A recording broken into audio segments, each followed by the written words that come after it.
ആദ്യം തുടങ്ങി എനിക്ക് അതിജീവനം എന്നുള്ള തരത്തിലുള്ള പ്രശ്നങ്ങളൊന്നും എനിക്ക് ഉണ്ടായിട്ടില്ല. ഞാൻ പറഞ്ഞല്ലോ, കുറച്ച് മെസ്സേജുകൾ നമ്മൾ റൂമിലേക്ക് വാ എന്നൊക്കെ പറഞ്ഞ നമ്മൾ അതിനകത്തോട്ട് പോയില്ല. അതുകൊണ്ട് നമുക്ക് അങ്ങനത്തെ പ്രശ്നങ്ങൾ ഉണ്ടായിരുന്നില്ല. പക്ഷെ മാനസികമായിട്ടൊരു വിഷമം തോന്നിയായിരുന്നു. കാരണം ഇത്തരത്തിലുള്ള ഒരു നേതാവൊക്കെ ഇങ്ങനെയാണല്ലോ എന്നുള്ളൊരു ബിഹേവിയർ ഇങ്ങനെയാണല്ലോ എന്നൊക്കെ ഉള്ളൊരു വിഷമം തോന്നിയായിരുന്നു. ആക്ച്വലി പറഞ്ഞത് ഞാനൊരു പർട്ടിക്കുലർ വ്യക്തിയെ കുറിച്ചല്ല പറഞ്ഞത്.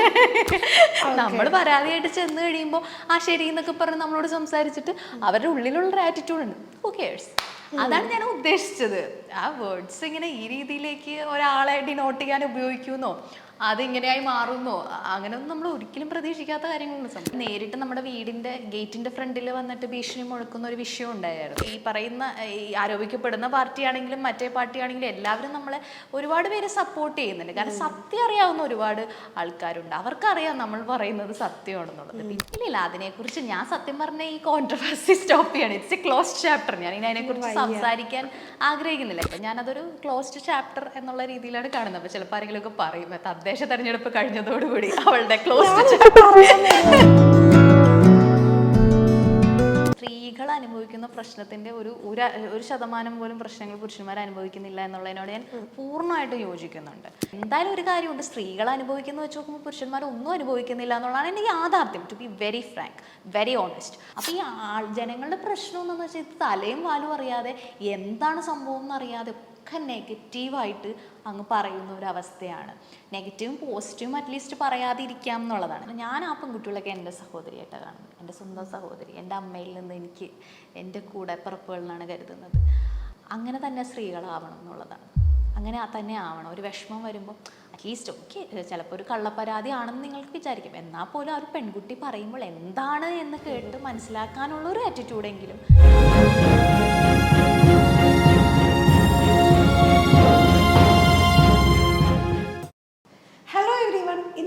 ജോയിൻ ചെയ്യുന്നത് റിനി ജോർജ് ആണ്. നമ്മുടെ ആദ്യത്തെ ഇൻ്റർവ്യൂ, ഇതിന് മുമ്പുള്ള ഇൻ്റർവ്യൂ ചെയ്തപ്പോൾ ഞാൻ വലിയൊരു ഇൻട്രോയാണ് കൊടുത്തത്. അന്ന് ഞാൻ ആക്ട്രസ്സാണ്, ആങ്കറാണ്, ഡാൻസറാണെന്നൊക്കെ പറഞ്ഞിരുന്നു. എനിക്ക് തോന്നുന്നു ഇന്നിപ്പോൾ ഞാൻ ഇൻട്രോ ഒന്നും കൊടുക്കേണ്ട ആവശ്യമില്ല. കാരണം എല്ലാവരും ഓൾറെഡി അല്ലേ റിനിനെ ഐഡൻറ്റിഫൈ ചെയ്ത് കഴിഞ്ഞു അല്ലേ? അതിന് ശേഷം ഉണ്ടായിരുന്ന ഒരു എനിക്ക് തോന്നുന്നു നമ്മൾ സംസാരിക്കുമ്പോൾ പോലും ഇത് ഇതുപോലെ ആവുമെന്ന് പ്രതീക്ഷിച്ചായിരുന്നു. ഒരിക്കലുമില്ല. ഇൻ്റർവ്യൂ ചെയ്യുമ്പോൾ നോർമൽ ഇൻ്റർവ്യൂ, സത്യം പറഞ്ഞു കഴിഞ്ഞാൽ ഞാനൊരു ഫേമസ് ആയ ഒരു വ്യക്തിയല്ല, ജസ്റ്റ് ഒരു മൂവിയിൽ അഭിനയിച്ചിട്ടേ ഉള്ളൂ.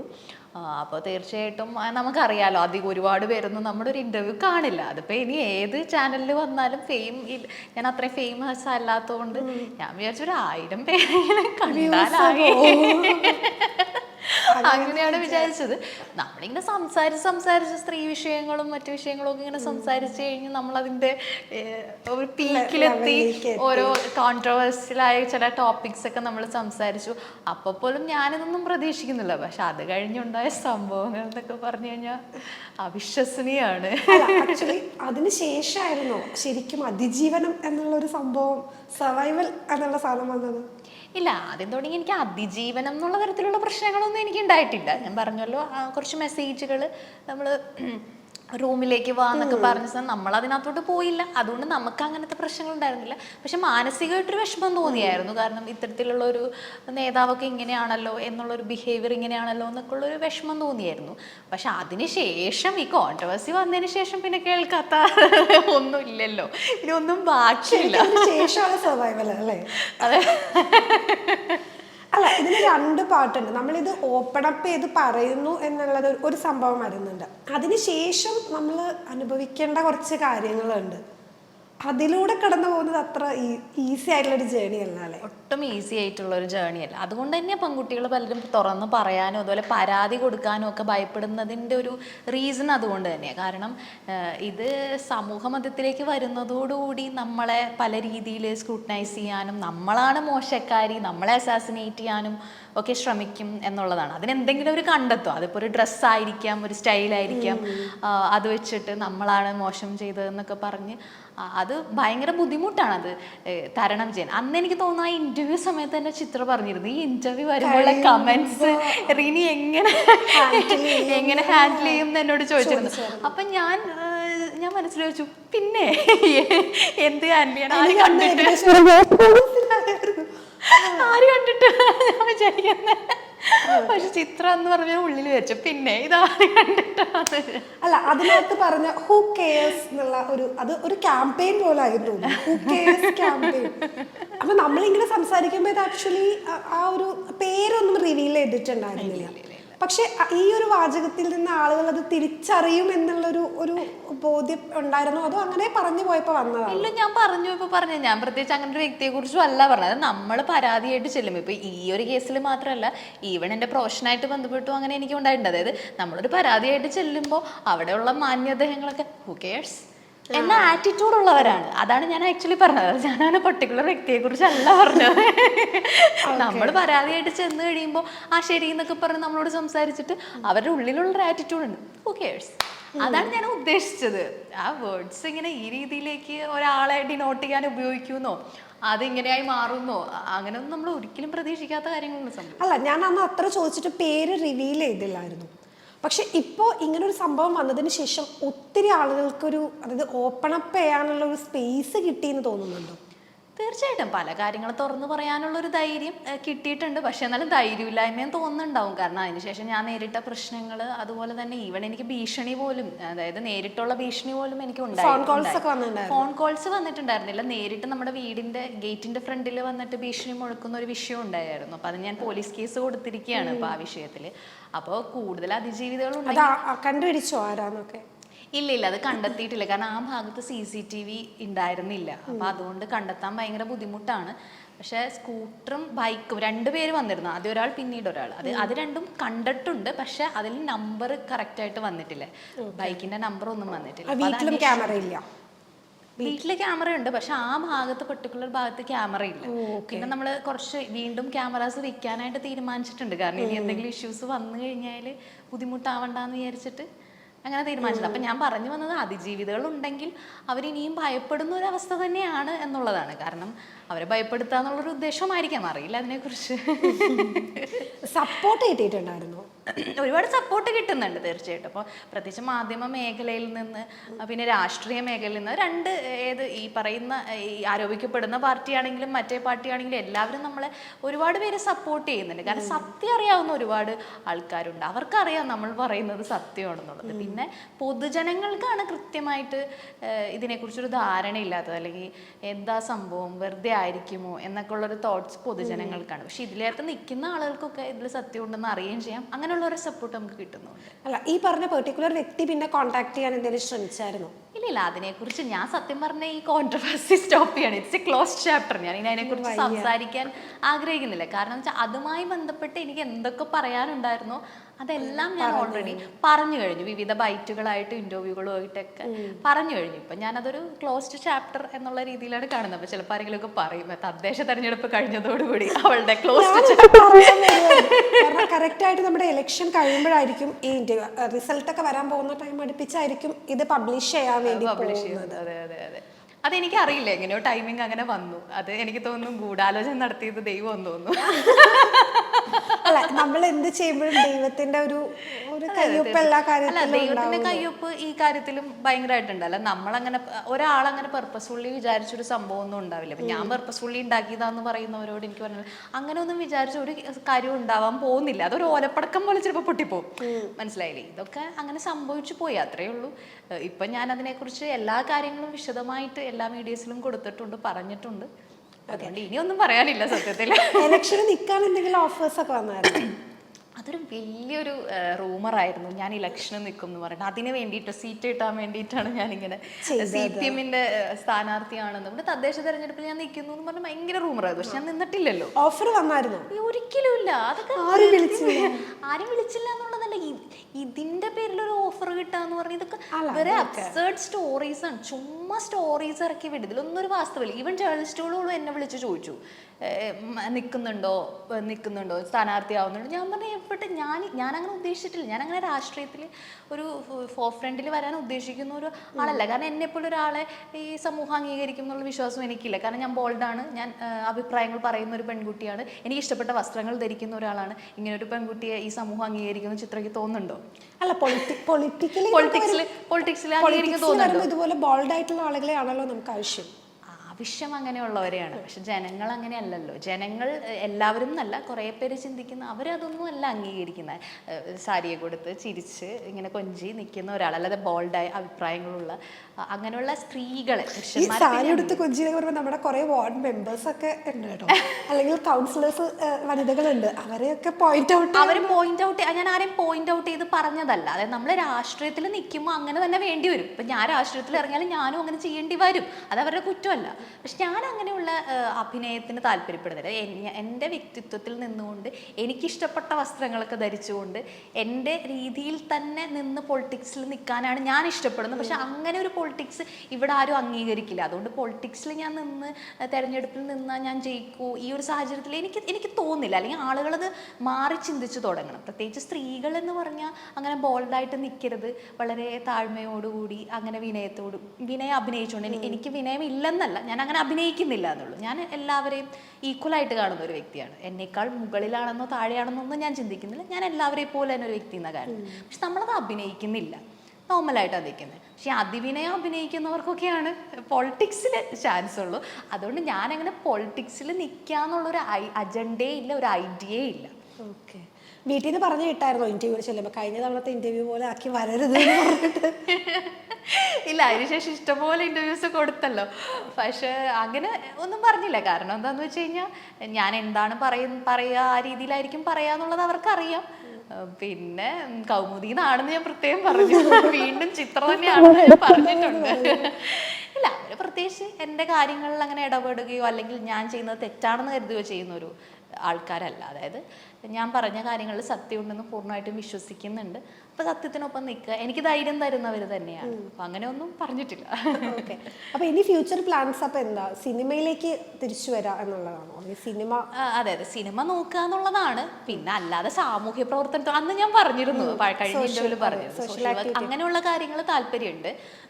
ഒരു നമ്മുടെ അഭിപ്രായങ്ങൾ പറയാൻ പറ്റുക, ജനങ്ങളുമായി സംവദിക്കാൻ പറ്റുക, അതിനൊക്കെ ആഗ്രഹമുണ്ട്. പക്ഷെ ഞാൻ പറഞ്ഞ ഒരു സ്ഥാനാർത്ഥി എന്നുള്ള നിലയിൽ നിൽക്കുമ്പോൾ നമ്മളെ ആക്സെപ്റ്റ് ചെയ്യില്ല എന്നാണ് ഞാൻ ഉദ്ദേശിച്ചത്. അപ്പൊ പൊതു രംഗത്ത് നിൽക്കണം എന്ന് ആഗ്രഹമുണ്ട്. അപ്പൊ അതല്ലാതെ ഇത് എങ്ങനെ മാനേജ് ചെയ്യാൻ ഉദ്ദേശിക്കുന്നത്? പൊളിറ്റിക്സിൽ വരുന്നില്ലെങ്കിൽ നമുക്ക് ഇപ്പോൾ സൊസൈറ്റി അല്ലെങ്കിൽ ആളുകളായിട്ട് ഡയറക്റ്റ് ആയിട്ട് നമുക്ക് കോണ്ടാക്ട് ചെയ്യാനുള്ള അവസരങ്ങൾ ഉണ്ടാവും. അല്ല, തീർച്ചയായിട്ടും നമ്മളിപ്പോൾ ഓരോ രീതിയിൽ ഇപ്പോൾ എനിക്ക് ഇന്റർവ്യൂസ് തന്നെ നിങ്ങളിപ്പോൾ വിളിക്കുന്ന ഓരോ ചാനൽസ് വിളിക്കും. അപ്പോൾ അതിലൊക്കെ നമ്മളോരോ ജനങ്ങളോട് സംവേദിക്കുകയാണല്ലോ. നമ്മുടെ അഭിപ്രായങ്ങൾ, നമ്മുടെ കാര്യങ്ങൾ നമ്മൾ സംവേദിക്കുന്നു.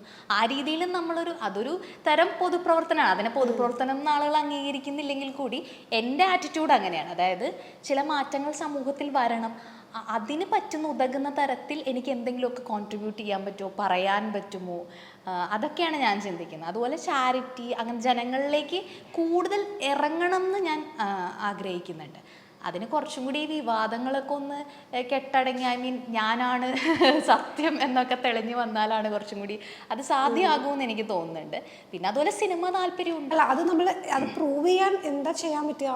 ഇപ്പോൾ റെനിയുടെ ഭാഗത്താണ് ശരി എന്നുണ്ടെങ്കിൽ പോലും അത് പ്രൂവ് ചെയ്യാനായിട്ട് പറഞ്ഞാൽ അത് കാലം തെളിയിക്കും എന്നാണ് ഞാൻ വിശ്വസിക്കുന്നത്. നമ്മൾ എൻ്റെ ഭാഗം എന്താണോ അത് കാലം തെളിയിക്കും, അതിൻ്റെ കാര്യങ്ങൾ വരും എന്ന് തന്നെയാണ് ഞാൻ വിശ്വസിക്കുന്നത്. ഞാനായിട്ട് പേര് പറയുകയോ ഒന്നും ചെയ്യുന്നില്ല. ഇപ്പോഴും ഞാൻ അതേ സ്റ്റാൻഡിലാണ്, അന്ന് നമ്മൾ കാണുമ്പോഴുള്ള സെയിം സ്റ്റാൻഡിലാണ് ഞാൻ നിൽക്കുന്നത്. അപ്പം എനിക്ക് ചിത്രയോടൊന്നും ഒരു കാര്യം ചോദിക്കണമെന്നുണ്ടായിരുന്നത്, അന്നത്തെ ഇന്റർവ്യൂവിൽ കണ്ട ഞാനും ഇപ്പം ഇത്രയും കോൺട്രവേഴ്സീസ് കഴിഞ്ഞിട്ടുള്ള ഞാനും തമ്മിൽ എന്തെങ്കിലും വ്യത്യാസം ഫീൽ ചെയ്യുന്നുണ്ട്? ഇനി വ്യത്യാസം ഇൻ ദ സെൻസ്, അന്നും ഞാൻ ചോദിച്ചായിരുന്നു ഇത്രയും ധൈര്യമായിട്ട് സംസാരിച്ചിട്ട് എന്തുകൊണ്ട് പേര് പറയുന്നില്ല എന്ന്. ഇപ്പോഴും അതേ ആറ്റിറ്റ്യൂഡിൽ തന്നെ ഇരിക്കുന്നുണ്ട്. എനിക്ക് തോന്നുന്നു ഇതുപോലെ പ്രശ്നങ്ങൾ ഉണ്ടാക്കണ്ടെന്ന് വിചാരിച്ചിട്ടാണോ, അല്ലെങ്കിൽ ആ ഒരു സർവൈവലിന്റെ ഭാഗമായിട്ട് വന്ന കോൺഫിഡൻസ് ആണോ, എന്താണെന്ന് എനിക്കറിയില്ല. കുറച്ചുകൂടെ ബോൾഡ് ആയെന്ന് തോന്നുന്നു. നമ്മുടെ എക്സ്പീരിയൻസസ് ആണല്ലോ നമ്മളെ ബോൾഡ് ആക്കുന്നത്. അല്ല, അത് ഞാൻ അന്നെടുത്തൊരു സ്റ്റാൻഡാണ്. ഞാൻ ആരുടെയും പേരെടുത്ത് പറഞ്ഞ്, ഒരു പാർട്ടിയെ എടുത്ത് പറഞ്ഞ് ഞാനായിട്ടൊരു പ്രശ്നത്തിലേക്ക് കൊണ്ടുപോകില്ല എന്ന് ഞാൻ എടുത്തൊരു സ്റ്റാൻഡാണ്. ആ സ്റ്റാൻഡ് തന്നെയാണ് ഇപ്പോഴും ഞാൻ തുടർന്ന് കൊണ്ടുപോകുന്നത്. അപ്പം ഞാൻ എൻ്റെ ജീവിതത്തിൽ നടന്ന ഒരു കാര്യം, ഒരു എക്സ്പീരിയൻസ്, അതായത് പെൺകുട്ടികൾ പൊതുരംഗത്ത് വരുമ്പോഴും രാഷ്ട്രീയത്തിൽ വരുമ്പോഴും ഒക്കെ ശ്രദ്ധിക്കണം. ഇത്തരത്തിലുള്ള ആൾക്കാരുണ്ട് ആ ഒരു അർത്ഥത്തിൽ. അല്ലെങ്കിൽ നമ്മുടെ കൺസേൺസ് ഒന്നും അല്ലെങ്കിൽ നമ്മുടെ വിഷമങ്ങളൊന്നും കേൾക്കാൻ ആരുമില്ല എന്നുള്ള പ്രശ്നങ്ങൾ നമ്മൾ ഫേസ് ചെയ്യുന്നുണ്ട് എന്നുള്ളൊരു കാര്യം ഞാൻ ഇൻ്റർവ്യൂവിൽ പറഞ്ഞു എന്ന് മാത്രമല്ല. അല്ലാതെ പ്രത്യേകിച്ച് ഒരു പെർട്ടിക്കുലർ വ്യക്തിയെക്കുറിച്ചോ പാർട്ടിയെക്കുറിച്ചോ സംസാരിച്ച് അവരെ കൂടുതൽ പ്രതിസന്ധിയിലാക്കാനോ അതുകൊണ്ട് തെരഞ്ഞെടുപ്പിൽ എന്തെങ്കിലും ബുദ്ധിമുട്ടുകൾ ഉണ്ടാക്കാനോ ഞാൻ ആഗ്രഹിക്കുന്നില്ല. അപ്പം അതുകൊണ്ടാണ് അല്ല, ഇപ്പം അതിനുശേഷം വരുന്ന കുറേ വോയിസ് ക്ലിപ്സ് കേട്ടു, കുറേ പ്രൂഫ്സ് നമ്മൾ കണ്ടു, മാധ്യമങ്ങളിൽ വൈറലായിരുന്നു.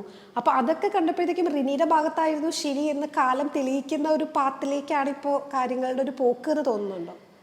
അല്ല, ഞാൻ പറഞ്ഞ കാര്യങ്ങൾ സത്യമാണെന്നുള്ള പൂർണ്ണമായ ഒരു ഇത് എനിക്കുണ്ട്. അപ്പോൾ തീർച്ചയായിട്ടും അത് കാലം തെളിയിക്കും എന്നുള്ളത് തന്നെയാണ്. എന്നാലും ഞാൻ ഇപ്പോഴും അങ്ങനെ പേരെടുത്ത് ഇന്ന വ്യക്തി എന്ന് പറയുന്നില്ല. പക്ഷെ ഉറപ്പായിട്ടും ഞാൻ അതിജീവിതകൾക്കൊപ്പമാണ്. ഇപ്പോൾ ഏത് കേസിലാണെങ്കിൽ, അത് ഈ കേസിൽ എന്നല്ല ഏത് കേസിലാണെങ്കിലും അതിൽ സത്യമുണ്ടെന്ന് നമുക്ക് ബോധ്യപ്പെട്ട് കഴിഞ്ഞാൽ ഞാൻ പൂർണ്ണമായിട്ടും അതിജീവിതകൾക്കൊപ്പമാണ്. അപ്പോൾ ഇനി എൻ്റെ ഉള്ള ലൈഫ് എന്ന് പറഞ്ഞാൽ അതിജീവിതകൾക്കൊപ്പം നിൽക്കുക എന്നുള്ളത് തന്നെയാണ്.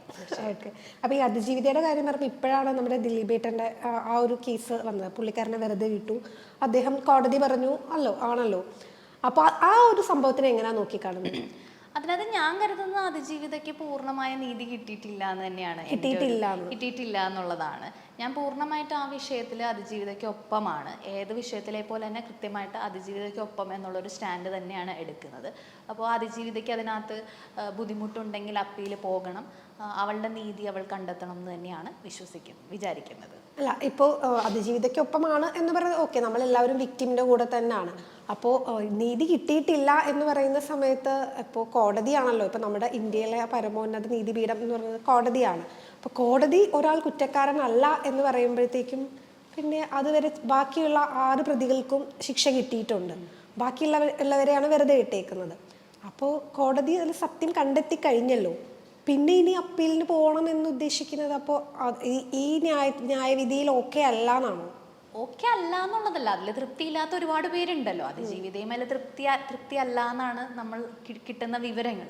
കോണ്ടാക്ട് ചെയ്തിരുന്നോ നിങ്ങൾ? അല്ല, നേരിട്ട് കോണ്ടാക്ട് ചെയ്തിട്ടില്ല, നമുക്ക് അറിയുന്നവരുണ്ടല്ലോ തീർച്ചയായിട്ടും. അപ്പോൾ അതുകൊണ്ട് ആ രീതിയിൽ അപ്പീലിന് പോകാനാണ് അവർ ഉദ്ദേശിക്കുന്നതെങ്കിൽ അതിജീവിതയ്ക്കൊപ്പം നിൽക്കും എന്നുള്ളത് തന്നെയാണ്. ഇപ്പം ഞാൻ ഇന്ന ആൾ കുറ്റക്കാരനാണെന്നോ അല്ലെന്നൊന്നും വിലയിരുത്താൻ ഞാൻ ആരുമല്ല.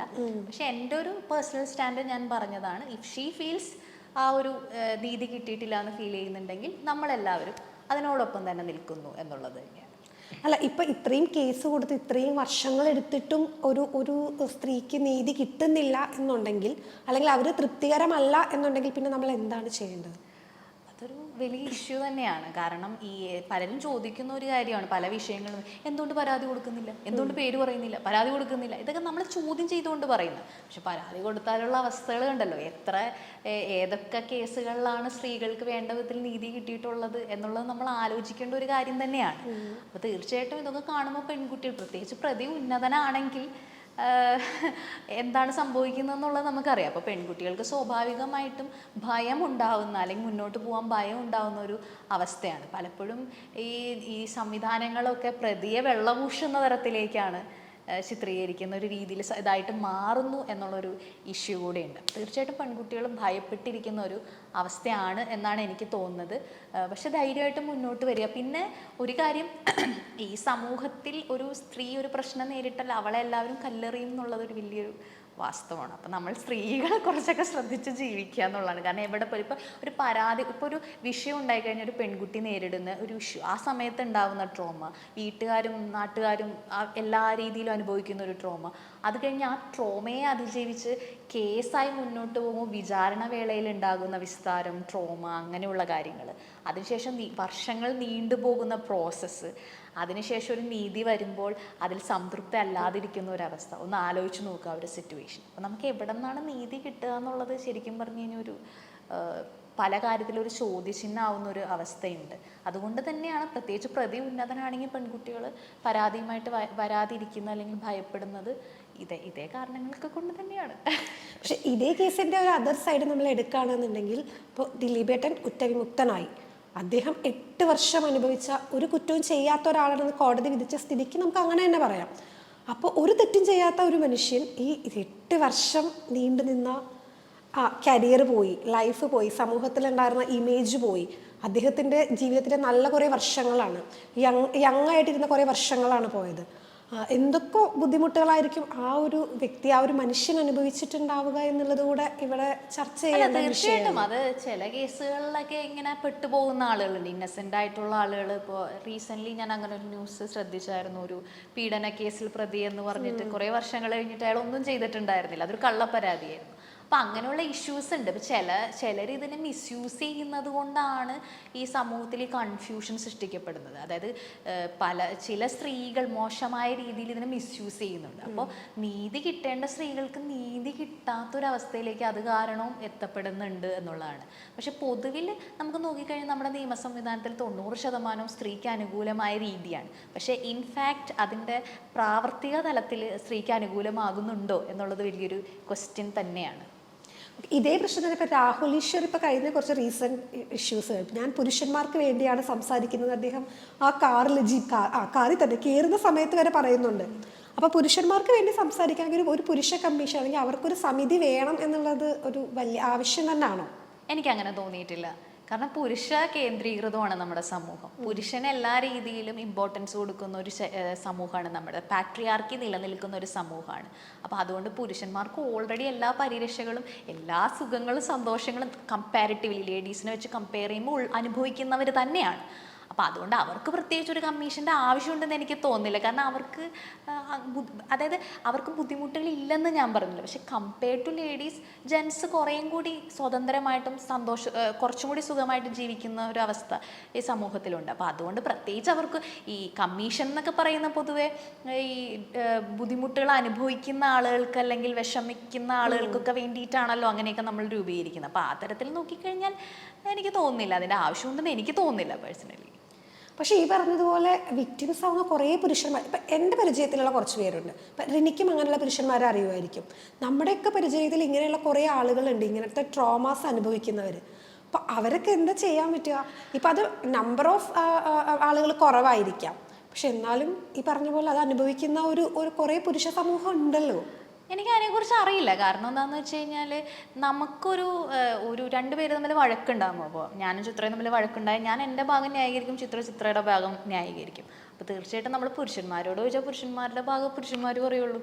അപ്പം അതുകൊണ്ട് അതിനകത്ത് എത്രത്തോളം സത്യം ഉണ്ട് എന്ന് നമുക്ക് അത് ഓരോ കേസും എടുത്ത് നമ്മൾ സ്റ്റഡി ചെയ്യേണ്ടി വരും. അല്ലാതെ നമുക്ക് പൊതുവായിട്ട് കുറേ പുരുഷന്മാർ ദുഃഖിക്കുന്നു അങ്ങനെയൊന്നും നമുക്ക്, അല്ലെങ്കിൽ കുറേ സ്ത്രീകൾ ദുഃഖിക്കുന്നു അങ്ങനെ പറയുന്നതിനേക്കാൾ ഓരോ കേസായിട്ട് സ്റ്റഡി ചെയ്യേണ്ടി വരും. പക്ഷെ എന്തായാലും ഒരു കാര്യമുണ്ട്, സ്ത്രീകൾ അനുഭവിക്കുന്ന വെച്ച് നോക്കുമ്പോൾ പുരുഷന്മാർ ഒന്നും അനുഭവിക്കുന്നില്ല എന്നുള്ളതാണ് എൻ്റെ യാഥാർത്ഥ്യം. To be very frank, very honest. അതായത് ഇപ്പം എത്ര പെൺകുട്ടികളാണ് സ്ത്രീധനത്തിൻ്റെ പേരിലൊക്കെ മരിക്കുന്നത്? ഓരോ ദിവസവും സ്ത്രീധനത്തിൻ്റെ പേരിലൊക്കെ എത്ര പെൺകുട്ടികളാണ് മരിക്കുന്നത്? അതുപോലെ തന്നെ ഈ നമ്മൾ ഡിവോഴ്സ് കേസൊക്കെ ഫയൽ ചെയ്യുന്ന സമയത്ത് ഈ പുരുഷനെതിരെ ഇങ്ങനത്തെ കേസ് കൊടുക്കുന്ന കേസുകളും ഒട്ടും കുറവല്ല. എനിക്കതിനെക്കുറിച്ച് ഞാൻ പറഞ്ഞല്ലോ, അതിനെക്കുറിച്ച് ഞാൻ കമ്പാരിറ്റീവ്ലി ഞാൻ പറയുന്നത് സ്ത്രീകൾ അനുഭവിക്കുന്ന പ്രശ്നത്തിൻ്റെ ഒരു ശതമാനം പോലും പ്രശ്നങ്ങൾ പുരുഷന്മാർ അനുഭവിക്കുന്നില്ല എന്നുള്ളതിനോട് ഞാൻ പൂർണ്ണമായിട്ട് യോജിക്കുന്നുണ്ട്. കാരണം സ്ത്രീകളെ സംബന്ധിച്ചത് പുറത്തേക്ക് പറയാൻ പോലും ബുദ്ധിമുട്ടായ ഒരു സിറ്റുവേഷനാണ്.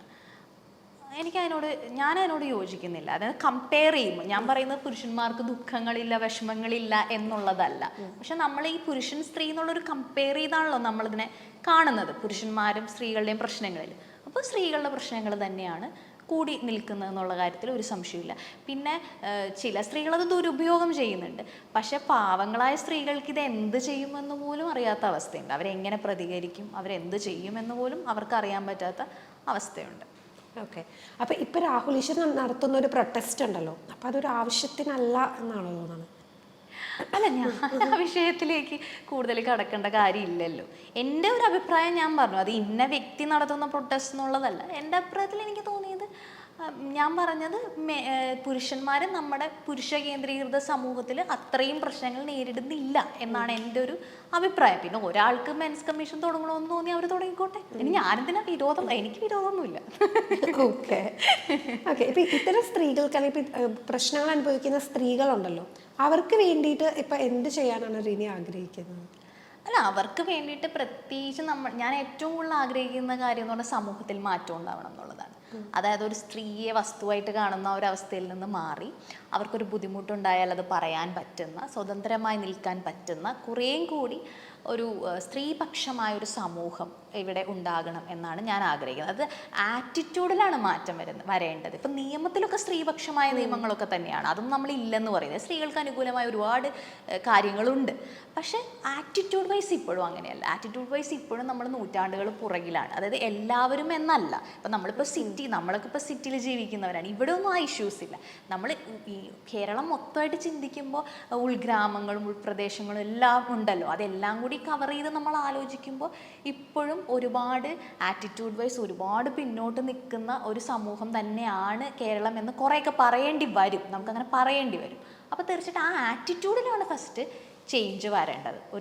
ഒരു പെൺകുട്ടി വന്ന് ഒരു ബുദ്ധിമുട്ടുണ്ടായി എന്ന് പറയുമ്പോൾ അവളെന്തിനു പോയി, അവളങ്ങനെ നടന്നിട്ടല്ലേ എന്നൊക്കെ പറയുന്ന അത്തരം ആറ്റിറ്റ്യൂഡ്സിൽ ചേഞ്ച് വരണം എന്നുള്ളതാണ് എനിക്ക് തോന്നുന്നത്. വർഷങ്ങളായിട്ടുള്ള നമ്മളുടെ ഒരു രീതിയാണ്, അല്ലെങ്കിൽ ഇപ്പോൾ പുരുഷൻ കുറച്ച് ഉയർന്നു നിൽക്കുന്നു എന്നുള്ളൊരു സംഭവം, അത് കുറേ വർഷങ്ങൾക്ക് ശേഷമാണ് അത് മാറി മാറി മാറി വന്ന് ഇപ്പോൾ അത് കമ്പാരിറ്റീവ്ലി ഭയങ്കര കുറഞ്ഞിട്ടുണ്ട്. ആ സ്റ്റേറ്റ്മെന്റിനോട് യോജിക്കുന്നുണ്ട്? തീർച്ചയായിട്ടും മാറ്റങ്ങൾ വരുന്നുണ്ട്. മാറ്റങ്ങൾ വന്നോളൂ. ഇപ്പോൾ പണ്ടൊക്കെ സിനിമകളിലൊക്കെ, പണ്ടത്തെ സിനിമകളിൽ ഇപ്പം ഞങ്ങൾ സന്തുഷ്ടരാണ് എന്നൊക്കെ പറയുന്ന സിനിമയിലൊക്കെ സ്ത്രീയുടെ വ്യക്തിത്വത്തിന് ഒരുപാട് അപമാനിച്ചുകൊണ്ട് അങ്ങനെയൊക്കെയുള്ള സിനിമകളൊക്കെ ഒത്തിരി സിനിമകളുണ്ടായിരുന്ന ഒരു കാലഘട്ടം. ഇപ്പം അങ്ങനെയൊന്നും സിനിമകളൊന്നുമില്ല. ഇപ്പോൾ അതൊക്കെ ഒരുപാട് മാറി. അല്ലെങ്കിൽ പണ്ടൊക്കെ ജോലിക്ക് പോകാൻ പാടില്ല എന്ന് പറയുമായിരുന്നു. പക്ഷെ ഇപ്പോൾ ജോലിക്ക് പോകുന്നതിനകത്ത് കുഴപ്പമില്ല. പണ്ട് മേക്കപ്പ് ചെയ്യുന്നത് വലിയ മോശമായിരുന്നു. ഇപ്പം അതിനൊക്കെ മാറ്റം വന്നു. എല്ലാത്തിലും മാറ്റങ്ങളുണ്ട്. അപ്പം തീർച്ചയായിട്ടും മാറ്റങ്ങൾ വരുന്നുണ്ട്, അതില്ലാന്ന് നമുക്ക് പറയാൻ പറ്റില്ല. പക്ഷെ ഇനിയും മാറ്റങ്ങൾ വരണം എന്നുള്ളതാണ് എൻ്റെ അഭിപ്രായം. അതിലിപ്പോൾ സ്ത്രീകൾ കുറച്ചും കൂടി മുന്നോട്ട് വരണം എന്ന് പറയുമ്പോൾ പുരുഷ വിരോധമല്ല നമ്മൾ ഉദ്ദേശിക്കുന്നത്. മനസ്സിലായില്ലേ? കുറച്ചും കൂടി പുരുഷന്മാർ സ്ത്രീകളെ മനസ്സിലാക്കുന്ന, അല്ലെങ്കിൽ സ്ത്രീകൾ പുരുഷന്മാരെ മനസ്സിലാക്കുന്ന കുറച്ചും കൂടി ഒരു ഈക്വൽ ആയിട്ടുള്ളൊരു സമൂഹം കുറേയും കൂടി ഡെവലപ്പ് ആകാനുണ്ട് എന്നാണ് ഞാൻ വിശ്വസിക്കുന്നത്. ഇപ്പോൾ ഈ കമൻസ് ഒത്തിരി വന്നു എന്ന് പറഞ്ഞല്ലോ, അതിൻ്റെ താഴെ സ്ത്രീകൾ തന്നെ കുറേ പറഞ്ഞിട്ടുണ്ടാവും നമ്മൾ ഇങ്ങനെയാണ് ജീവിക്കേണ്ടത്, അല്ലെങ്കിൽ ഇങ്ങനത്തെ രീതിയിൽ പോകേണ്ട ആളുകളാണ്.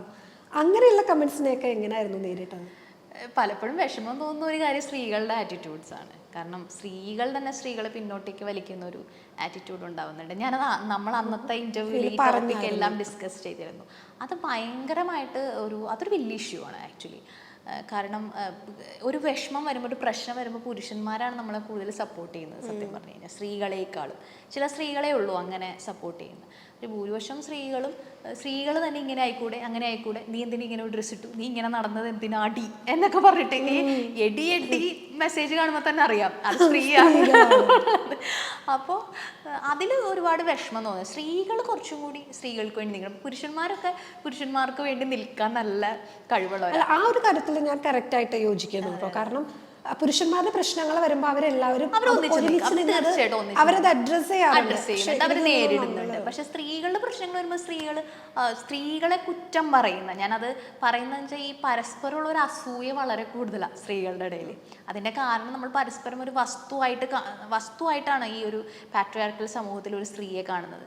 അത് ഒരു സ്ത്രീയും അങ്ങനെ തന്നെയാണ്, എപ്പോഴും കമ്പയർ ചെയ്യുവാണ്. ഇപ്പം ഞാനാണോ അവളാണോ കൂടുതൽ ബെറ്റർ എന്ന് കമ്പയർ ചെയ്യുന്നിടത്ത് ഒരു അസൂയയിൽ നിന്നാണ് ആ ഒന്നിച്ച് നിൽക്കൽ ഉണ്ടാവാതെ പോകുന്നത്. അതൊരു പാട്രിയാർക്കൽ സമൂഹം സൃഷ്ടിക്കുന്നതാണ്.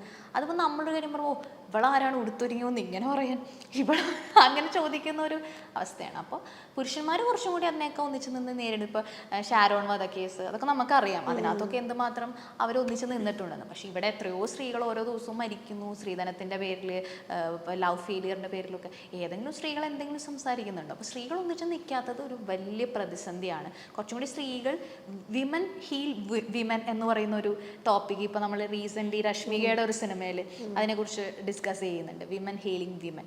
ആ രീതിയിൽ കുറച്ചും കൂടി വിമൻ സപ്പോർട്ട് ചെയ്യൽ, ഒരു സിസ്റ്റർഹുഡ് സ്ത്രീകൾക്കിടയിൽ ഉണ്ടാവണം എന്നുള്ളതാണ് ഞാൻ ആഗ്രഹിക്കുന്നത്. ഒരു സ്ത്രീ ഒരു വിഷമം പറയുമ്പോൾ അവളെ അപമാനിക്കുന്നതിന് പകരം അറ്റ്ലീസ്റ്റ് എന്താണ് അവൾക്ക് പറയാനുള്ളതെന്നുള്ള കേട്ട് ഒരു സിസ്റ്റർ പോലെ കാണും. ഞാൻ അങ്ങനെയാണ്. ഇപ്പം ഞാൻ എല്ലാ അതിജീവിതകളെയും ഏത് കേസിലാണെങ്കിലും എൻ്റെ സഹോദരി അങ്ങനെയാണ്. ഇപ്പം ഈ പറയുന്ന ആക്രമിക്കപ്പെട്ട നടിയുടെ കേസാണെങ്കിലും, അതല്ല ഇപ്പം ഈ പറയുന്ന നേതാവുമായിട്ട് ബന്ധപ്പെട്ട കേസാണെങ്കിലും അതിലൊക്കെ അതിജീവിതകൾ ഞാൻ എൻ്റെ സഹോദരി. അങ്ങനെയുള്ള ആരെങ്കിലും കോൺടാക്ട് ചെയ്തായിരുന്നു? അപ്പോൾ ചേച്ചി വിളിച്ചപ്പോഴത്തേക്കും എനിക്ക്, അല്ലെങ്കിൽ ചേച്ചി പറഞ്ഞതിന് ശേഷമാണ് ഞങ്ങൾക്ക് പറയാനൊരു സ്പേസ് കിട്ടി എന്നൊക്കെ പറഞ്ഞിട്ട്? തീർച്ചയായിട്ടും അങ്ങനെ കോൾസ് വന്നിട്ടുണ്ടായിരുന്നു. തീർച്ചയായിട്ടും അത് ആ ഒരു പർട്ടിക്കുലർ വ്യക്തിയായിട്ട് ബന്ധപ്പെട്ടല്ല, അല്ലാതെയും പല വ്യക്തികളിൽ നിന്ന് ദുരനുഭവം ഉണ്ടായെന്ന് പറഞ്ഞിട്ട് ചേച്ചി ചെയ്തത് വലിയൊരു കാര്യമാണ് എന്ന് പറയുന്നവരുണ്ട്. അപ്പോൾ ഒരുപാട് തെറികൾ വിളിക്കുമ്പോഴും നമ്മൾ ചെയ്തത് വലിയൊരു കാര്യമാണെന്ന് കരുതുന്ന ഒരുപാട് പെൺകുട്ടികളുണ്ട്, അല്ലെങ്കിൽ ഒരുപാട് പെൺഹൃദയങ്ങളുണ്ട്, അവരുടെ തേങ്ങൽ നമ്മൾ കേൾക്കുന്നുണ്ട്. സത്യം പറഞ്ഞാൽ അതാണ് നമുക്ക് കിട്ടുന്ന ഏറ്റവും വലിയൊരു ആത്മസംതൃപ്തി എന്ന് പറയുന്നത്. ഇപ്പം ഞാനിത് പറയുമ്പോൾ ഒരു പെൺകുട്ടിയെങ്കിലും ഒരു പെൺകുട്ടിക്ക് വന്ന് നമ്മളോടത് പറയുമ്പോൾ കിട്ടുന്ന ഒരു സന്തോഷമുണ്ട്. അതൊരു വലിയൊരു കാര്യമാണ്. അപ്പോൾ ഞാൻ ആ പെൺകുട്ടികളൊക്കെ എൻ്റെ സഹോദരിയായിട്ടാണ് കാണുന്നത്, എൻ്റെ സ്വന്തം സഹോദരി, എൻ്റെ അമ്മയിൽ നിന്ന് എനിക്ക് എൻ്റെ കൂടെ പിറപ്പുകളിലാണ് കരുതുന്നത്. അങ്ങനെ തന്നെ സ്ത്രീകളാവണം എന്നുള്ളതാണ്. അങ്ങനെ തന്നെ ആവണം. ഒരു വിഷമം വരുമ്പോൾ അറ്റ്ലീസ്റ്റ് ഓക്കെ, ചിലപ്പോൾ ഒരു കള്ളപ്പരാതി ആണെന്ന് നിങ്ങൾക്ക് വിചാരിക്കും, എന്നാൽ പോലും ആ ഒരു പെൺകുട്ടി പറയുമ്പോൾ എന്താണ് എന്ന് കേട്ട് മനസ്സിലാക്കാനുള്ള ഒരു ആറ്റിറ്റ്യൂഡെങ്കിലും സ്ത്രീകൾക്കിടയിൽ വേണം. സ്ത്രീകൾക്കിടയിൽ ഒരു സാഹോദര്യം വേണം. അത് ഇല്ല, പുരുഷന്മാർക്കിടയിൽ അതുണ്ട്. ഓക്കെ, ഇത് വളർത്തിക്കൊണ്ട് വരാൻ എനിക്ക് തോന്നുന്നു നമുക്ക് സമയം എടുക്കുമായിരിക്കും. ഇതിപ്പോൾ ഈ പറഞ്ഞ പോലെ നമ്മൾ പഠിച്ചു വളർന്ന കേട്ട് വളർന്ന കുറേ കാര്യങ്ങളുണ്ടല്ലോ, അത് ഗ്രാജുവലി അല്ലേ ചേഞ്ചായി വരും. അതെ, അതിൻ്റെ റീസൺ അതാണ്. അതായത് ഞാൻ പറഞ്ഞ പാട്രിയാർക്കൽ സമൂഹത്തിൽ സ്ത്രീ എന്ന് പറഞ്ഞൊരു വസ്തു പോലെയാണ്. അപ്പോൾ അത് നമ്മുടെ ഉള്ളിലുണ്ട്. ഇപ്പം ഞാൻ വന്നിരിക്കുമ്പോൾ ഉള്ളിൽ ഞാൻ അങ്ങനെയല്ല, ഞാൻ പറഞ്ഞ നോർമൽ ചിത്രയാണോ കുറച്ചുകൂടി ബ്യൂട്ടിഫുൾ എന്ന് ചിന്തിക്കുന്ന ഒരു മാനസികാവസ്ഥ സ്ത്രീകൾ നേരിടുന്ന, അല്ലെങ്കിൽ കമ്പയർ ചെയ്യപ്പെടുകയാണ് എപ്പോഴും. നമ്മൾ അങ്ങനെ കമ്പയർ ചെയ്യുന്നത് കൊണ്ട് തന്നെയാണ് ഒരു പെൺകുട്ടി അഭിപ്രായം ഉള്ളവരാണ് അഭിപ്രായം പറയും ഇങ്ങനത്തെ തോന്നുന്നത്. അതുകൊണ്ടാണ് അതിന് മാറ്റിയിട്ട് നമ്മളൊരു വ്യക്തിയാണ്. Why should I compare myself with some other woman? അതിൻ്റെ ആവശ്യമില്ല. നമ്മൾ ഓരോരുത്തരും ഇൻഡിവിജ്വലാണ്. അതായത് എനിക്കൊരു വ്യക്തിത്വമുണ്ട്, എനിക്കൊരു സൗന്ദര്യമുണ്ട്, ചിത്രയുടെ സൗന്ദര്യമുണ്ട്, ചിത്രയുടെ വ്യക്തിത്വമുണ്ട്. അങ്ങനെ നമ്മൾ ചിന്തിക്കുന്നതോട് നമുക്ക് ആ സാഹോദര്യം ഫീൽ ചെയ്യും. നമ്മൾ കമ്പയർ ചെയ്യുന്നതാണ് ഒരു പ്രശ്നത്തിന് കാരണം. അപ്പോൾ അതെല്ലാം മാറ്റി വെച്ചുകൊണ്ട് സിസ്റ്റർഹുഡ് എന്ന് ചിന്തിച്ച് ഒന്നിച്ച് നിൽക്കുക എന്നുള്ളതാണ് അതിൻ്റെ. ഇപ്പോൾ അതിജീവിതയുടെ നമ്മുടെ ഈ വിധി വന്നതിന് ശേഷം ഭാഗ്യലക്ഷ്മി ചേച്ചി, അറിയാലോ, ഡബ്ബിങ് ആർട്ടിസ്റ്റ്, അവരുടെ ഒരു പ്രസ് മീറ്റ് ആയിരുന്നു എന്ന് തോന്നുന്നു, കണ്ടായിരുന്നു? അപ്പൊ അതിന്റെ താഴെ വന്ന കുറെ കമന്റ്സ് ശ്രദ്ധിച്ചായിരുന്നു? അതായത് നമുക്കറിയാം, ഞാൻ പറഞ്ഞ പോലെ അതർ സൈഡിൽ അദ്ദേഹം കുറ്റവിമുക്തനാണ്. അപ്പൊ അദ്ദേഹം അനുഭവിച്ച ട്രോമ നമുക്ക് കണക്കാക്കാതെ വിടാൻ പറ്റില്ല. പക്ഷെ അതേസമയം കൂടെ നിൽക്കുന്നവരുടെ കാര്യങ്ങളാണ് അവരവിടെ പറയുന്നത്. അപ്പൊ അവരെ പറ്റി പറയുന്ന കുറെ കമന്റ്സ് ശ്രദ്ധിച്ചിട്ടുണ്ടായിരുന്നു. അതിലൂടെയൊക്കെ പോവുകയാണെങ്കിൽ എങ്ങനെയായിരിക്കും അതിൻ്റെയൊക്കെ ഒരു? അതിൽ കൂടുതൽ നെഗറ്റീവ്സ് ആയിരുന്നു വന്നിരുന്നത്. അതെ, ഞാൻ പോസിറ്റീവ് കമന്റ്സ് ഒത്തിരി കണ്ടിരുന്നു, പക്ഷെ ഇതിൽ നെഗറ്റീവ് കമന്റ്സ് ആയിരുന്നു. ഇങ്ങനെയുള്ള, അതായത് നമ്മൾ മനസ്സിലാക്കേണ്ടത് നമ്മൾ പുറത്തു നിന്ന് കാണുന്നതല്ല യാഥാർത്ഥ്യം. നമ്മളിപ്പോൾ ഒരു കേസ് വരുമ്പോൾ, ഇപ്പോൾ ചാനലിലൂടെ വരുന്നു, ഒരു നടൻ്റെ കേസ് വരുന്നു, അല്ലെങ്കിൽ ഒരു രാഷ്ട്രീയ നേതാവിൻ്റെ കേസ് വരുന്നു, അത് പൊതുജനങ്ങൾ മനസ്സിലാക്കുന്നതല്ല യാഥാർത്ഥ്യമായിട്ടുള്ള കാര്യങ്ങൾ. അത് നമ്മൾ വളരെ ക്ലോസ് ആയിട്ട് നിൽക്കുന്ന ആളുകൾക്ക് കുറച്ചും കൂടി കാര്യങ്ങൾ അറിയുന്നുണ്ടാവും. അപ്പോൾ എപ്പോഴും സംഭവിക്കുന്ന ഈ കമൻസിൽ സംഭവിച്ച തലയും വാലും അറിയാത്ത രീതിയിലാണ് കമൻറ്റ് ചെയ്യുന്നത്. ഒന്നും അറിയാൻ പാടുണ്ടാവില്ല. ഇപ്പം ഞാൻ എന്താ ചെയ്യുന്നത് വെച്ചാൽ, ഞാനിപ്പോൾ എനിക്ക് അറിയാത്തൊരു വിഷയം വന്ന് ഞാൻ പ്രതികരിക്കാറില്ല. പലപ്പോഴും എന്നോട് ചോദിക്കാറുണ്ട് ആൾക്കാർ, എന്താ പ്രതികരിക്കാത്തതിന് കാരണം എനിക്കറിയാമെങ്കിലല്ലേ, എനിക്ക് കൃത്യം. ഇപ്പം ഞാൻ പറയുന്നത് ഈ നടനാണോ ഈ നടിയാണോ ഇതെന്ന് ചോദിച്ചാൽ എനിക്ക് കൃത്യമായിട്ട് നോളജ് ഇല്ല. ഞാൻ പലരിൽ നിന്ന് മനസ്സിലാക്കുന്ന ചില കാര്യങ്ങളുണ്ടെന്നല്ലാതെ നേരിട്ട് എനിക്ക് അറിയില്ല. അപ്പോൾ ഈ ജനങ്ങളുടെ പ്രശ്നം എന്താണെന്ന് വെച്ചാൽ, ഇത് തലയും വാലും അറിയാതെ എന്താണ് സംഭവം എന്നറിയാതെ ഒക്കെ നെഗറ്റീവായിട്ട് അങ്ങ് പറയുന്ന ഒരു അവസ്ഥയാണ്. നെഗറ്റീവും പോസിറ്റീവും അറ്റ്ലീസ്റ്റ് പറയാതിരിക്കാം എന്നുള്ളതാണ്. ഇപ്പോൾ അവരെ സംബന്ധിച്ച് ഡബ്ബിങ് ആർട്ടിസ്റ്റ് ഭാഗ്യലക്ഷ്മി, പുള്ളിക്കാരിയുടെ ഭാഗം എന്തെങ്കിലും, അല്ലെങ്കിൽ ആ പെൺകുട്ടിയായിട്ട് സംസാരിച്ച് അതാണ് സത്യം എന്നായിരിക്കും. അപ്പോൾ ഓരോരുത്തർക്ക് അവരുടെ അഭിപ്രായങ്ങളില്ലേ. പിന്നെ അവരുമായി ചേർന്ന് നിൽക്കുന്ന ആളുകൾക്ക് കുറച്ചും കൂടി ഇതിൻ്റെ കാര്യങ്ങൾ അറിയായിരിക്കും എന്ന് നമ്മൾ ചിന്തിക്കണം. ഇപ്പം എനിക്കറിയുന്നതിനേക്കാൾ 100 ഇരട്ടി കാര്യങ്ങൾ അവർക്ക് അറിയായിരിക്കും. ഏത് വിഷയത്തിലും അങ്ങനെ തന്നെയാണ്. അപ്പോൾ അതൊന്നുമില്ലാതെ നമ്മളൊരു ഒപ്പീനിയൻ എടുത്ത് ആരെങ്കിലും ഉപദ്രവിക്കുക. എൻ്റെ അഭിപ്രായത്തിൽ ഒരാൾ പ്രതിയാണെന്ന് ആരോപിക്കപ്പെടുമ്പോൾ അയാളെയും കുറ്റം പറയേണ്ട, ഇരേനെയും കുറ്റം പറയേണ്ട. നമ്മൾ വെയിറ്റ് ആൻഡ് സീ. കാലം തെളിയിക്കും. ഏത് വിഷയത്തിലും കാലം തെളിയിക്കും. ഇപ്പം ഇവിടെ നീതി കിട്ടിയില്ലെന്ന് തോന്നുന്നുണ്ടെങ്കിൽ അപ്പീൽ പോകാം, അവിടെ നീതി കിട്ടും, അപ്പോൾ കാലം തെളിയിക്കും. അപ്പം അതിന് സമയമെടുക്കും. അതുവരെയെങ്കിലും എല്ലാവർക്കും ഒന്ന് കുറച്ച് മാന്യത പാലിക്കാമല്ലോ എന്നാണ് ഞാൻ ചിന്തിക്കുന്നത്. അപ്പോൾ ഓരോരുത്തർക്കും ഓരോ അഭിപ്രായങ്ങളുണ്ടല്ലോ, തീർച്ചയായിട്ടും. ഓക്കെ, സിനിമയിലേക്ക് ഇനി സജീവമാവാൻ ഉദ്ദേശിക്കുന്നുണ്ടോ? തീർച്ചയായിട്ടും. ഞാനങ്ങനെ ഈ സിനിമ വേണ്ട അല്ലെങ്കിൽ ഇന്നത് വേണ്ട അങ്ങനെയൊന്നും വിചാരിക്കുന്നില്ല. നമുക്ക് അവസരങ്ങൾ കിട്ടിയാൽ നമ്മൾ അതിനകത്തുള്ള, ഇതിന്റെ പേരിൽ അവസരങ്ങൾ പോകുന്നു, അങ്ങനെ എന്തെങ്കിലും പ്രശ്നങ്ങളുണ്ടോ? നമ്മൾ തീർച്ചയായിട്ടും ഉണ്ട്. കാരണം എന്താണെന്ന് വെച്ചാൽ, ചില കാര്യങ്ങളിലൊക്കെ നമ്മൾ വേണ്ട എന്ന് ചില ഇൻസ്ട്രക്ഷൻസ് കൊടുത്തതായിട്ട് നമ്മൾ അറിയുന്നുണ്ട്. പിന്നെ ചില ഇടപെടലുകൾ അറിയുന്നുണ്ട്.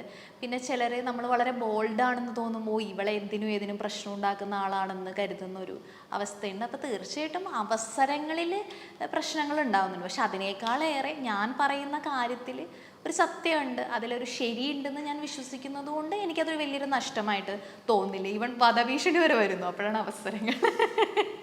എല്ലാം അത് അതിജീവിച്ച് മുന്നോട്ട് അതെ പോവുക. അതെ അതെ അതെ. ഫ്യൂച്ചർ പ്ലാൻസ് എന്തൊക്കെയാണ് ബെനി? ഫ്യൂച്ചർ പ്ലാൻസ് എന്ന് പറയുന്നത് ഇപ്പോൾ സിനിമയിലേക്ക് പോകണം എന്ന് തന്നെയാണ്. സിനിമ അവസരങ്ങൾ വരണം എന്നാണ്. ഓഡിഷൻസ് ഒക്കെ അറ്റൻഡ് ചെയ്യുന്നുണ്ടോ? ഉണ്ട് തീർച്ചയായിട്ടും. അപ്പോൾ അങ്ങനെ അവസരങ്ങൾ വരണം എന്നാണ് ആഗ്രഹിക്കുന്നത്. പിന്നെ അതുപോലെ ഞാൻ പറഞ്ഞ പോലെ സാമൂഹ്യമായിട്ട് എന്തെങ്കിലുമൊക്കെ ചെയ്യാൻ പറ്റിക്കഴിഞ്ഞാൽ, ഒരു രാഷ്ട്രീയക്കാരി എന്നുള്ള നിലയിലല്ല, എന്തെങ്കിലുമൊക്കെ നമുക്ക് ചെയ്യാൻ പറ്റിക്കഴിഞ്ഞാൽ നല്ലതായിരിക്കും. എന്തെങ്കിലും വ്യക്തമായ പ്ലാൻസ് ഉണ്ടോ അതിന്? തീർച്ചയായിട്ടും എൻ്റെ മനസ്സിലങ്ങനെ ഞാൻ എപ്പോഴും ഓരോരോ കാര്യങ്ങൾ ഇങ്ങനെ പ്ലാൻ ചെയ്യാറുണ്ട്. പക്ഷെ ഞാനതങ്ങനെ പറയാറില്ല. പിന്നെ ലൈഫ് എന്നൊക്കെ പറഞ്ഞാൽ കുറേ ആ ഫ്ലോയിൽ പോകുന്നതാണ്. നമ്മളിപ്പോൾ ഞാനിപ്പോൾ ഈ ഒരു കോൺട്രവേഴ്സിയിൽ അകപ്പെടുമെന്ന് ഞാൻ പ്ലാൻ ചെയ്തതായിരുന്നില്ല, ഒരിക്കലും ആയിരുന്നില്ല. അപ്പോൾ ലൈഫ് അങ്ങനെയാണ്. നമ്മൾ ഈ ഭൂമിയിൽ ജനിച്ചിട്ടുണ്ടെങ്കിൽ കീറിയിട്ടുണ്ടെങ്കിൽ ഇര ഉണ്ടാവും എന്ന് പറയുന്ന പോലെ നമുക്ക് എല്ലാവർക്കും ഓരോ ദൗത്യങ്ങളുണ്ട്. നമ്മൾ ആ ജീവിതത്തിലേക്ക് അതിലേക്ക് വന്നോളും എന്ന് വിശ്വസിക്കുന്ന ഒരാളാണ്. അപ്പം അങ്ങനെ തന്നെ പോട്ടെ ഈ ജേണി. ഇനി നമ്മൾ കാണുമ്പോഴത്തേക്കും അടിപൊളിയായിട്ട് തന്നെ ഇരിക്കട്ടെ, സിനിമകളൊക്കെ ധാരാളം ചെയ്യാൻ പറ്റട്ടെ. എല്ലാവിധ ആശംസകളും. Thank you so much.